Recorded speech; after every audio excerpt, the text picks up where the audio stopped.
Alright folks, and welcome back to the channel. We're back after a long break after the end of the season to kick off the 25-26 season on the channel. I'm joined by Alistair. We've got a lot of news to go over. Alistair, how you been Yeah, doing? yeah, I'm not too bad, Josh. I'm glad the most open secret in Scottish football's finally confirmed and we can move on. Welcome home, KT. Aye, well we'll go to that in a second. But how you been dealing with it, the football? Because I've not been too bad. I've kind of enjoyed it especially because it felt the last 3 or 4 games it was a drag. If especially the that last one, makes sense. And especially the last I will, I will. one. But but no, I've kind of enjoyed it.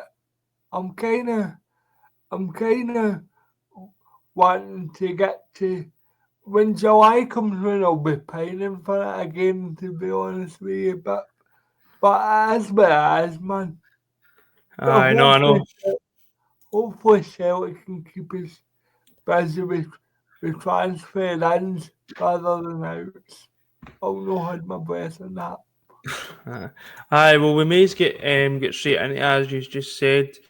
The news that obviously wasn't the biggest kept secret, but that Kieran Tierney is returned to Celtic. He signed a 5-year deal after his contract ran out at Arsenal this summer. I'll just read some of the website stuff, basically just saying that Kieran Tierney is back and he's at least to the summer of 2030. He'll be here for the rest of his career. Let's be brutally honest about it. I Oh, think yeah, the 28-year-old, which we'll go into in a minute because I still think that's important, made 170 appearances for the Hoops and then joined Arsenal, stuff like that. Just all your usual kind of rubbish. But Alistair, obviously, it's good to get it confirmed. It was confirmed back in February, I it think was Rogers. confirmed 6 months ago. To be Aye, fair. but good to get it over the line, and obviously good to see him back in the hoops, obviously as well.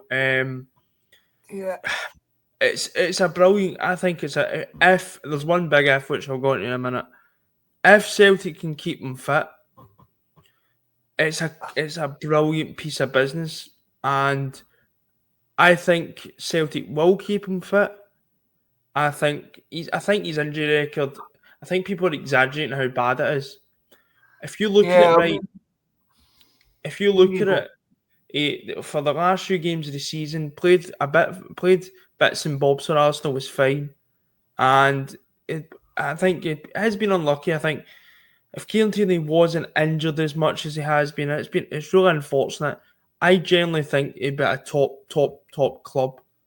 I think because Real Madrid. I think if because he showed in that season, in the COVID season, Arsenal were in the absolute pits, and boy, don't you tell me about that. He kind of stepped forward as somebody who looked to try and drag Arsenal out, and even Arsenal supporters were wanting him as captain. And then I think just injury again, injury. What I'm trying to say, injury. I think at times in his career just fucked him at really important He's times. had, he's had two but really bad injuries. One at the Euros last year, Aye, that and was the horrendous. last the last one before they left. That's Aye, the two major injuries he's had. And let's call a spade here. Don't tell me he never had better offers. no, But he he's did. here because he wants to be here. And that's a Aye, big plus for me. aye, and I don't doubt he'll still be getting paid a pretty package for playing for Celtic. I don't doubt that, but it's just buzzing. It's for me growing up as a kid and stuff like that. He's a guy who's came through the club. We don't do that anymore, which is the annoying thing.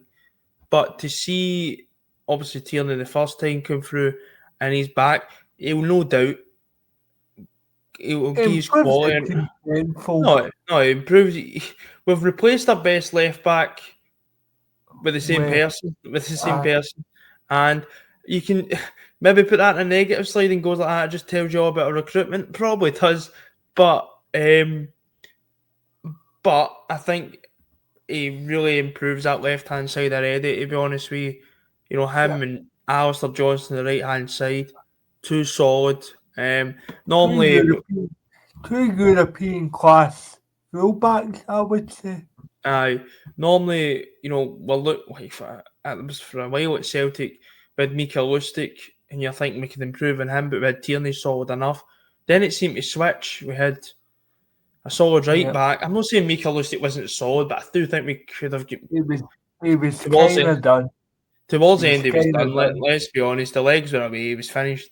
But now you're looking at it and going, I'm going to keep using the caveat. If he stays fit, I think he'll be fine. I really do. Now, I do think it's important that Celtic bring another left back in. Of course it is. Because I don't think you can play him 60, 50, 60 games a season.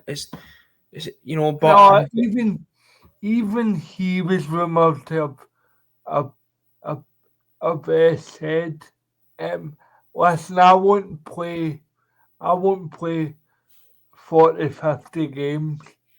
So as long as you go in with that mindset, like say, for example, say we're playing, I'm picking a random team here, say we're playing Bayern Munich in the Champions League, Tierney will play that game, and whoever we're playing on the Saturday of that weekend, the backup left back could come in and do a job. That's the theory anyway.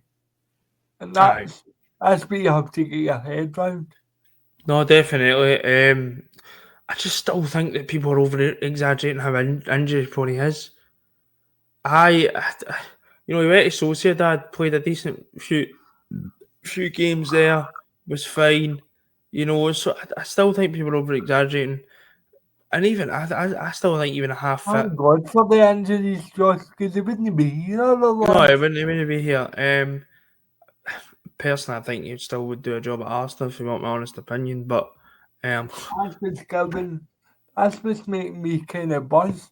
And I think a lot of Arsenal fans would tell you. I think a lot of Arsenal fans would tell you the same as well. I think he would still do a job at Arsenal, to be honest with you. Is he better than Zinchenko? Tenfold to be, in my opinion. You're Arsenal-minded. And I watched them. Calafiori, I think he's pretty similar, but I think Skelly's done really well this season. Probably when he get in the team over, one player would probably say when he get in the team over, it's probably Skelly at the moment. But the rest of them, I think. Kieran Tierney. Arsenal's version of Kieran Tierney. Aye, pretty much. But no, he's back up the road, which is obviously the good thing. Back in the Celtic shirt, and obviously we'll have a pre-season in that as well. I believe. I know it is the same number, so we're 63 as well. But no, I'm just overall really buzzing, to be honest with you. But it's just important that we can try and get as many players as we can. No rushing, obviously, but try and get as many players as we can get into pre-season, so we don't make the same mistake as last season where Eder's not got a pre-season, Engels hasn't got a pre-season. I think Trusty's not got a pre-season. You want to try and get as many players and during your pre-season, like we done maybe with Schmeichel, we can't be waiting last minute. This has to be, and I'm not trying to be a dampener here, this needs to be the start of, the signings. We've looked to be signing somebody else. We'll go into him in a minute. But it needs to be the start of who we want. We need to have a list. Right, Tierney's in the door, great. Right, who's next? Next? Is it Miller? Is it a striker? Is it a winger? And I'll go into Lennon Miller in a minute because I do want to speak about him because he is a must sign for Celtic Football Club this summer. I don't care what anybody says. And we'll go into him in a minute. But back to my original point was there needs to be a list of who we want, who Brendan Rodgers wants, because we're in for a really big summer. We've not actually done. I'm going to do a tier list of keeping sailings, whatever else. I've just not had time to do it because I'm trying to wrap up college at this moment in time. But once over the summer, we'll get together and we'll do a tier list of who we think we should stay and keep and go and whatever else. But it begins. It really does. It begins with we've already seen players depart. Scott Bain departing. Long overdue. Long overdue. Definitely. And I think with Ross Doohan, I think we're getting a better goalkeeper in my opinion. We're getting a more experienced keeper, I would say. I think what I've seen him, I watched him for Scotland yesterday. Like, you could have had a He's dead deck nothing to chairs. do. Let's Yeah. say. So, but get back to the original point. It's just about getting those players that we need in the door. And so when we get into like the start league campaign, we're like, right, this is our squad, so we can get a few games together. Tierney can link up, whatever else, and then we get that qualifier. It's we're in really good state.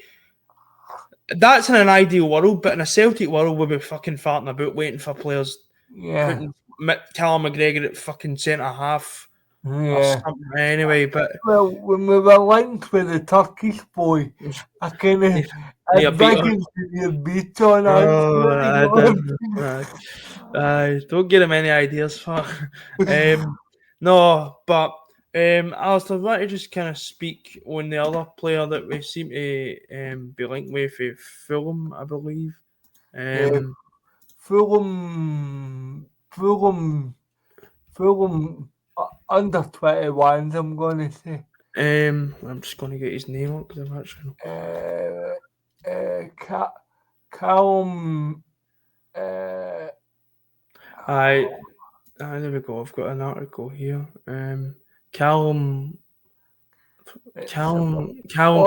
Osmond or something. I said I got that because they're pointless, of course. Well, yeah, pointless fan. No, just because of Richard Osman, obviously. He's a guy. I think who's from Fulham. To be honest, I don't want to really speak too much on it because I do think he's just probably going to be a B team signing. If I'm being honest with you, and I hope he maybe does make an impact. The last player we bought for Fulham's Youth Academy did too bad, did he? But the last two actually. So there you go. I was thinking of Dembele, but I just remember that Riley came from there. So they're not too bad, are they? So hopefully he does make an imprint. I wouldn't be going, no, this is our number one striker because I don't think it is. I don't know. I mean, I know Mark Henry did say they expect him to be part of the first team squad. I would be my job to say, look, I don't see him getting many minutes, to be honest with you. No, but I would be happy if he's good enough to get minutes because I think that's what we were saying there. Yeah, I think pre-season will tell that. And there's not enough youth coming in to actually and apparently like the film reaction, I think they're pretty gutted to be honest. So we'll see what happens. It screams David Plate to me, to be honest. But the thing is, Celtic need to give these players a chance, and it's normally always us that don't give the players a chance and end up, you've seen it. But hopefully this changes it. But it's just obviously a bit of news, and it's just another player in the door. Yes, and I see we're close to also signing a centre half, but he's only 15 for Morton, so that'll be a beating for us. But no, as I said, it needs to be we need to start seeing. I know the window's not even opened yet, to be honest with you, but I know. But I'm not saying when first day of the window I want all the players in, but I want to see us, getting linked with players. I want to see concrete. I want to see Celtic. I want sources plus kind of thing. But what I would say to calm people down is the 10th of June, the players and management pre-season doesn't start to the 1st of July for Celtic. So I'm not panicking now. No, definitely. I'd like the majority of our business done before the last week in August. I would say, I'll not hold my breath because Celtic are famous for doing that. But what I will say, Kieran Tierney needs to be the starter. I think we're both singing the same hymn sheet with that. No, it's a brilliant start. It's a good start. Brilliant player, as we've spoke of it. But it is the start, and I thought I would sound like I'm being pure downer here, but that's Celtic need. We know what we need this summer. Yeah, we You know, do. Two wingers, um, one and a half, first team striker, and a couple of midfielders, I would say. And a backup I want left back. I want to have a brief discussion before I go on the last bit of news. Lennon Muller. Yet again I think. speaking. He has been bringing up a lot because he's made his first two appearances for Scotland. And I know it was against Liechtenstein, but controlled the game and done really well. I thought Celtic, and I have been very consistent with it, Celtic must try all they can to sign Lennon Muller this summer. That we should match whoever. Hopefully it's us that agree a fee first. They should at least match anything that clubs are going to offer. Because if we agree a fee, I don't think it's a problem going to convince Lennon Muller to play for Celtic. Just for obvious reasons. Now, don't get me wrong, Lennon Muller want to go to Italy or something because he's seen maybe what Scottish players have done over in Italy. But what I'm saying is, Celtic can't just go, here's $4 million because he's not worth that. Yeah. Lennon Muller is worth £6 million in my eyes. Yeah, but the only thing I would say about that, I've heard between 6 and 9. 9's over-egging it, if you want my opinion. I don't know. I just think we talk a lot about how, like, for instance, with Engels, we're buying potential there, but that not be the same with Lennon Muller because is he 17? Is he turned 18 yet? 18, yeah. Is he 18 now? 18. Right. So I've the one thing I want to quash as well. This nonsense that if he goes to Celtic, he'll just sit on the bench. Bollocks. If he's good enough, he starts. It's pretty simple. Yeah, and see, to be honest, Ryan one night said this in one of his videos. See, at the end of the day, if Lennon Muller wants to be a Celtic player, it will happen. And it's up to him at the end of the day, but Celtic need to go asking the question. We can't have a repeat of John McGinn. Yeah, I know. We can't have a repeat of John McGinn, and it's going to be interesting because I'm assuming both Celtic and Rangers will be looking at him. Obviously, they're going to be straight. Well, I think Rangers have kind of made their feelings clear by signing Lyle Cameron. So I think one of their midfielders would need to go. They go, aye, probably. But Celtic should be all over that. I've said definitely. that in previous videos, and that doesn't mean to say if as long as we try and get him. If we try and he says no, I want to go to a European League, fair dues. Aye. The least you can do is try. No, definitely. When I spoke to Tony a few weeks back, he was pretty adamant as well. If you don't rate Lennon Muller, I've not heard anybody say. The thing I would say to people who don't rate Lennon Muller, if you don't rate him, I would book an appointment with your opticians, to be honest with you, because I don't, he's not a He's 18 year old. He's 18-year-old, and that's the thing. And you're probably buying potential. That is probably what you're buying. So, but Celtic, when you pay for potential these days, £9 million. Celtic need to be all over it. The final bit of news I want to speak about is apparently that Matthias Kriechgarden is not on the list for Celtic. bowed out the race. They've cooled their interest. I read it earlier on. This is a Daily Record article from Michael Gannon. It basically just says the Danish hitman was on the radar of last summer when Parkhead Chiefs explored the prospect of an £8 million move before Adamida. Also said just says about obviously they're kind of out of the race because of apparently the fee or something. But the Hoops have bowed out the race out of a bidding war for Bromby's Matthias Krivitsgarden. I'm not going to sit and rewrite history. He was my number one target. But what I will say is I'm glad that if we have bowed out, it's now and not in the middle of August, and we're not farting about. Celtic need to have 3 or 4 strikers who they are going for, because it's the biggest. I would go. It's the biggest position this summer for us.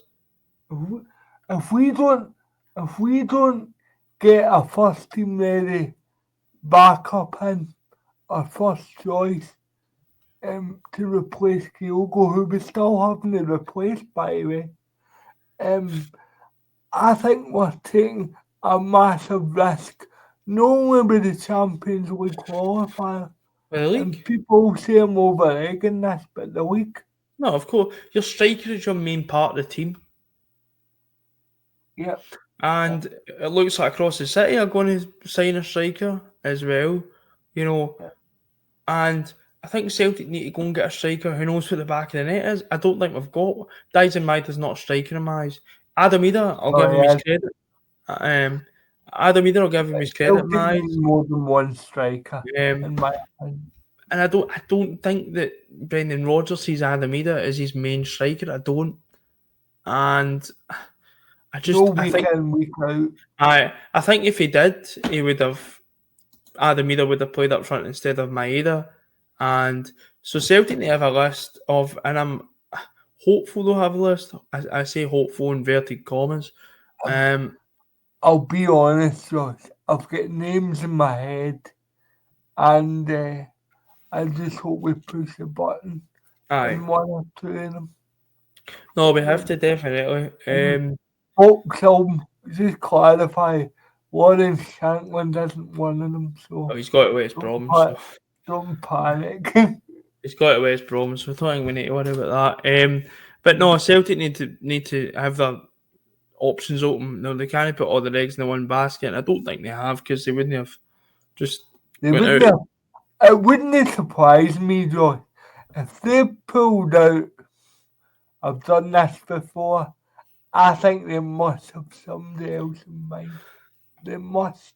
Hopefully. They must have. But it also needs to be a striker of quality. It needs to be somebody that's going to come in here and hit the ground running. It can't be somebody who's maybe like a 19-year-old striker at a club and he's not really playing. It needs to be somebody, for me, who's playing at a club. The guy, Callum Osman, you can't put out place. That's my point. But look at somebody maybe like the Slovan Bratislava striker, somebody like that who's playing in a league which is probably similar standard to Scottish football, and is been playing football at first team level. So that's what Celtic need to do. At the end of the day, that's up to the scouts at Celtic. And as I said at the start, there's a big summer ahead, but Kieran Tierney is the start of that, hopefully. But I'm going to wrap it up there for that video. This is our first video of the 25-26 season. We'll be back hopefully. We'll be back hopefully with some other videos, maybe starting next week. Try and get a bit more consistent video uploads. I've just been really busy trying to wrap up college and stuff, but when that's wrapped up, I should be able to get some more consistent uploads. But until then, we'll speak to you later, and hail, hail.